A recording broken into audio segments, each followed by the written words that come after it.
जब आप भगवत भजन करते हैं तो एक तेज प्रकाशित होता है। उसकी वाणी को, उसकी दृष्टि को, उसके भाव को कोई दबा नहीं सकता। शौर्य और धैर्य, बड़े से बड़ा विषय भी उसको विचलित नहीं कर सकता। ये दो पहिए हैं इस रथ के। सबसे बड़ा धैर्य जो रसेंद्री और जनेंद्री को काबू में कर ले, वही धीरजवान कहा जाता है, वही धैर्यवान कहा जाता है। किसी भी प्रकार का दबाव तुम्हारे हृदय में लक्ष्य से हटने की वृत्ति न पैदा कर पावे, सबसे बड़ा शौर्य।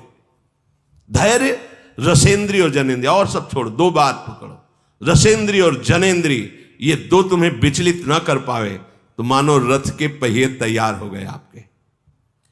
किसी भी संबंध का, किसी भी पद का, किसी भी दुख सुख का प्रभाव ऐसा तुम्हारे हृदय में ना पड़े कि तुम अपने आराध्य देव से हट जाओ, और रसेंद्री जनेंद्री के भोग तुम्हें विचलित ना करें। ये दो पहिए हैं रथ के। सत्य और सदाचार, ये रथ में जो ध्वजा फहराता है उसका डंडा और ध्वजा है। आपके आचरण पवित्र होने चाहिए। उठना, बैठना, बोलना, हंसना, खेलना, खाना शास्त्रीय सिद्धांत के अंतर्गत होना चाहिए। मनमानी नहीं, जा मन आया खा लिया, जा मन आया जैसा आया व्यवहार कर लिया, ऐसा नहीं। साधक ऐसा नहीं होता है। परमार्थ का योद्धा ऐसा नहीं होता। हर कदम सावधानी से, तस्मात् शास्त्रम प्रमाणम कार्याकार्यो व्यवस्थित हो, क्या व्यवहार करना चाहिए, क्या नहीं करना चाहिए, यह शास्त्र प्रमाणित होना चाहिए। और सत्य, सत्यशील अर्थात सत्य और आचरण पवित्र, ये मानो हुआ रथ का वो दंड और ध्वजा। बल, ये भगवत बल होता है। कैसे चल पाएंगे, पूरा जीवन है, हमें तो लगता है कहीं हम गिर ना जाएं, बड़ा कठिन दिखाई दे रहा है, तो आप चलने की बात सोच रहे हैं इसलिए। अगर आप नाव में बैठे हैं तो आपको क्या परेशानी है। आचार्य गुरु के चरणों का आश्रय लेकर भगवद आश्रितात्म समर्पण किया हुआ, ये बात ही नहीं उठती कि मैं गिर न जाऊं, मैं कहीं ना चल पाऊं, मुझे लगता है मैं चल नहीं पाऊंगा। ये निर्बलता उसके हृदय में होती है जो अहम से चलना चाहता है। अपने को चलना क्या है, गोद में बैठे हैं अपने गुरु के, अपने आचार्य के प्रताप में, अपने इष्ट देव की कृपा में बैठे। हम कोई चल रहे हैं क्या, यहां तक हम चल के आए हैं क्या, गोद में उठा के लाए प्रभु, ऐसे करुणा करके। नहीं तो इतनी फांसियां, इतनी जंजीरें बंधी हुई थी मोह ममता शक्ति की कि काटना मुश्किल है। हमें तो गोद में उठा के लाया गया, अपने सब उसी में है, देख लो। तो ये बल होना चाहिए। मेरे प्रभु है ना, मेरे गुरुदेव है ना, मेरे बल से वृंदावन मान, ये कभी निर्बलता नहीं। माना हम दोषी हैं, हमारे अंदर विकार हैं, हम वैसे भी किसी कार्य के नहीं हैं, परमार्थ की बात क्या, तो मेरे प्रभु का बल मुझे खींच रहा है, वो मुझे बढ़ा रहा है। अब मुझे क्या प्रश्न करना, मैं चल पाऊंगा कि नहीं चल पाऊंगा। तुम चल के आए हो यहां तक, तो फिर तुम बहुत बड़े तपस्वी, सत्यवेत्ता, निर्विकार थे, जो तुम्हें पसंद किया प्रभु ने। अरे हमें पसंद किया, किसी योग्य नहीं थे इसलिए। अब हमको अपनी योग्यता थोड़ी दर्शानी है, तो आपके हैं प्रभु, आप देखो। यह है परमार्थ के पथिक का बल और विवेक। इस बात पर रखना, मेरे प्रभु है ना, वो सब संभाल लेंगे। दम, इंद्रियों का वश होना, ये इस रथ के घोड़े हैं। बल, विवेक और दम, परोपकार की भावना, ये चार प्रबल घोड़े हैं जो हमें विजय दिलाते हैं। बड़ी तेजी से परमार्थ यात्रा में ये चलते हैं। क्षमा और दया, समता रूपी डोरी से रथ में जोड़े हुए हैं। हर घोड़े को जो लगाम के द्वारा खींचा जाता है, क्षमा, इस मार्ग के पथिक को क्षमा रूपी डोरी से इन घोड़ों को बांधना है। कोई अपराध, भगवान तुम्हारा मंगल करे। दया, दूसरों को सुख देने की भावना, परोपकार। बढ़िया घोड़े तैयार, सत, बल, विवेक, दम और परोपकार रूपी घोड़े। ध्वजा तैयार, पहिए तैयार, अब हमें सारथी चाहिए। खास बात इस युद्ध में सारथी की है। युद्ध में अगर सारथी ठीक नहीं हुआ तो सब ठीक होने पर भी वो गलत दिशा में ले जाए तो बैरी मार सकता है। सारथी प्रवीण होना चाहिए। तो इस रथ में परमार्थ के पथिक का सारथी कौन है? ईस भजनु सारथी सुजाना, बिरति चर्म संतोष कृपाना। अपने आराध्य देव का अंतर रहित निरंतर चिंतन, ये चतुर सारथी है, विजय दिलाने वाला। बस सारा का सारा इस युद्ध में मार्ग में चलने वाले पथिक का जो मंगलमय विधान है, विजय श्री, वो सारथी के ऊपर टिका होता है। सारथी कौन है हमारा? ईश भजन सारथी सुजाना, बहुत ही जानकार, युद्ध में विजय दिलाने वाला। आए हुए हर अस्त्र शस्त्र से रथी को बचाना, यह सारथी का कार्य होता है। ऐसी पद्धति से रथ चला देना कि अस्त्र निष्फल हो गया, सामने वाले ने प्रहार किया, सारथी ने रथी को बचा लिया। कौन है? ईश भजन, अपने आराध्य देव को। राधा वल्लभ सिंह हरिवंश, राधा राधा राधा, ये हमारा सारथी है। गलत जगह ले नहीं जाएगा और गलत प्रहार करने वाले से हमको बचा लेगा, बिल्कुल पक्का। ईश भजन सारथी, ये अमृत में बात है। ईश भजन, देखो थोड़ा रथ कमजोर भी हो ना और सारथी चतुर हो, बहुत सावधानी से रथ को निकाल लेगा। रथ बढ़िया है और सारथी कमजोर है, कहीं भिड़ा देगा, बढ़िया से बढ़िया रथ भी चकनाचूर हो जाएगा। सारथी सुजान चाहिए। ईश भजन सारथी सुजाना। अब सारथी हो गया। अब बचाव पक्ष में जैसे कोई तलवार बाण चला तो ढाल के द्वारा बचाया जाता है, वो है बिरति चर्म, वैराग्य, किसी से अपनापन न रखना। और संतोष कृपाना, हमारे ऊपर वार करने वाले को जो नाश करने का कार्य है वो संतोष करता है। संतोष है भारी तलवार, हर परिस्थिति में हम राजी हैं उसी में जिसमें तेरी रजा। अरे महापुरुषों को अद्भुत अद्भुत निष्ठा, संतोष हर परिस्थिति में। ये तलवार है, हर पीड़ा को काट देगी, हर प्रहार को निष्फल कर देगी।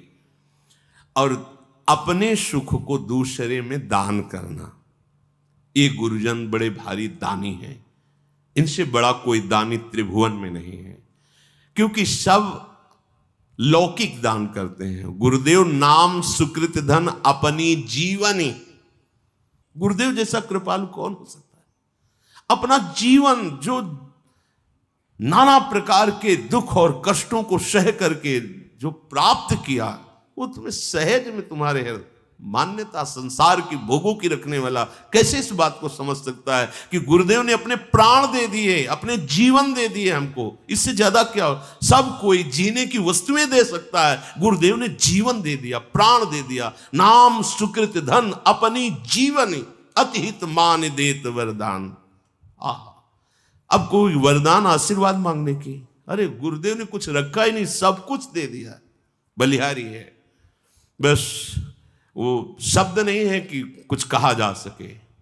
और ऐसे दानी देने के बाद यदि आप उनका स्तवन करें कि आपने कुछ दिया, तो डांट करके हटा देते हैं, बेकार की बातें करते। चलो, स्तुति भी नहीं सुनना कि जय गुरुदेव आपने, ये नाटक की जरूरत क्या है? चलो बाहर चलो।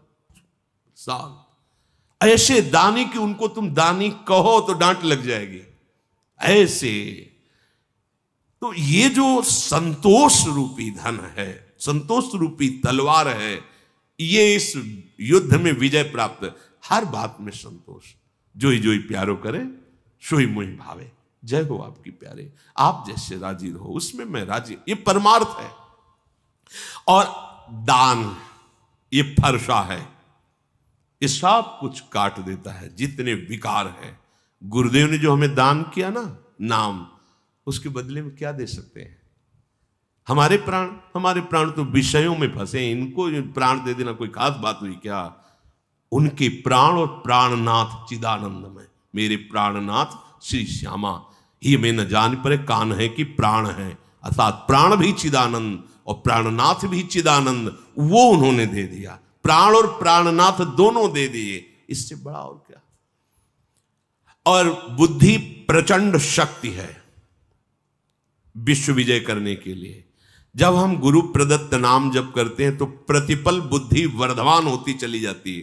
सेवक जी महाराज ने सेवक वाणी के 11वें प्रकरण में सजियत हरिवंश चंद्र नामोच्चार, जब हमारे हृदय में गुरु प्रदत्त नाम का निरंतर रिटर्न होगा तो आगे क्या है?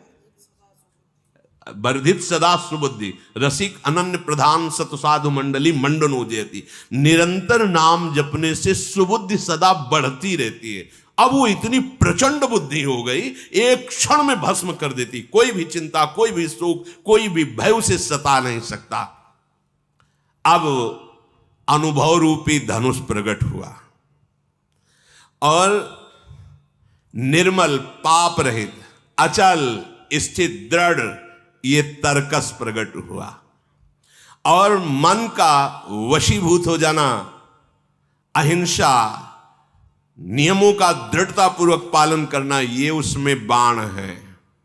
और गुरुदेव भगवान के प्रति प्रबल श्रद्धा, ये अभेद्य कवच है उस योद्धा का जो संसार पर विजय प्राप्त करता है। गुरुदेव भगवान का दासत्व, गुरुदेव भगवान के प्रति प्रबल श्रद्धा, ये अभेद्य कवच है। इसके समान विजय प्राप्त करना किसी दूसरे रथ में सामर्थ्य नहीं है।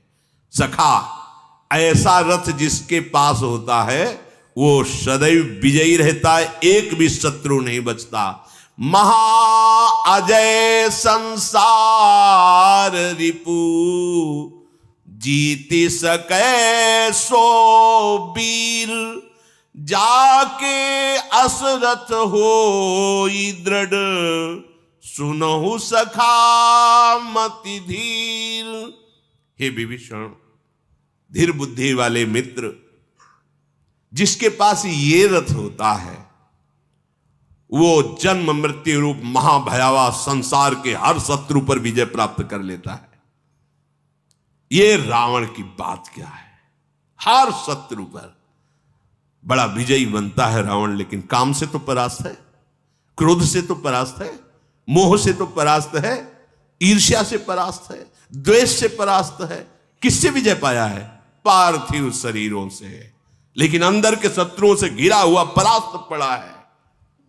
भगवान इसलिए ये रावण क्या, ये रथ जिसके पास है वो महा अजय, जिसे जीता नहीं जा सकता। संसार रिपु, संसार रूपी दुश्मन, जीत सके सो वीर, वही बड़ा बलवान है जो जीत विषम संसार कीर्ति जग विस्तर है। ये इस रथ से होता है।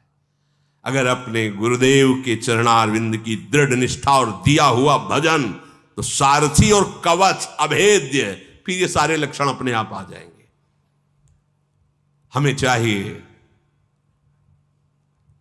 गुरुदेव के चरणों का आश्रय लेकर उनका प्रदत्त मंत्र या नाम निरंतर चलाओ। कोई तुम्हें परास्त नहीं, परास्त होते हुए भी तुम्हारी विजय श्री ही होगी। अभी तुम्हें लग रहा है मैं परास्त हो रहा, युद्ध में ऐसा थोड़ी होता कि एक ही बाण में विजय हो गई। देखो ना, कभी वो कभी जीते, कभी इधर जीते, कभी फिर इधर चढ़ाई, लेकिन अंत में विजय किसकी होती है? विजय उसी की मानी जाती है जिसकी अंत में विजय होती है। इस युद्ध में ऐसा नहीं देखना अब ये तो संसारी जन है, इनकी तो दृष्टि एक ही है, जरा सा कहेंगे बस खत्म उनका भाव, उनकी श्रद्धा। तो युद्ध है, लड़खड़ा सकता है, घुटने टेक सकता है। ऐसा नहीं कि शत्रु कमजोर है। काम क्रोध लोभ मोह मद मत्सर इतने भारी प्रपंचीय हैं कि अच्छा शत्रु को शत्रु समझे तब तो विजय प्राप्त कर ले, पर ये शत्रु ऐसे मीठे बल के आते हैं कि लगता है हम पर बड़ी कृपा है। ये हमारे बड़े दोस्त हैं, बड़ा सुख प्रदान करते हैं, तो जीतने का भाव ही खत्म हो जाता है। वो दुश्मन दुश्मन नजर नहीं आएगा, ऐसी प्रचंड माया है। क्यों ऐसा हुआ? सारथी ढुलमुल है। ईश भजन सारथी, तुम्हारा भजन नहीं चल रहा है, इसलिए नहीं, तुरंत सावधान। मान लो हम प्रमाद स्थिति में हो रहे, तो गुरुजनों के वचन जो होते, जैसे सोया जग, ओ बड़ी गलती हो, सावधान एकदम, फिर अपने मार्ग में चल, बचा लिया बचा लिया, बड़ी करुणा। तुम्हें यहां नहीं, तुम्हें वहां जाना है जहां यहां की कोई सवारी नहीं पहुंचा सकती, यहां का कोई साधन नहीं पहुंचा सकता। एकमात्र कृपा, ओ कृपा पात्र जन वही है, खड़े रहो यहां। उसको मतलब नहीं है कि कैसे खड़े रहो, खड़े हैं। उसे हुआ क्या? समझ में आ गया कि आपका अहम समर्पित, आपका तन समर्पित, आपका मन समर्पित, यही बंधन था। मनमानी करना, अहम का पोषण करना, अपनी इच्छाओं का पोषण, यही बंधन है।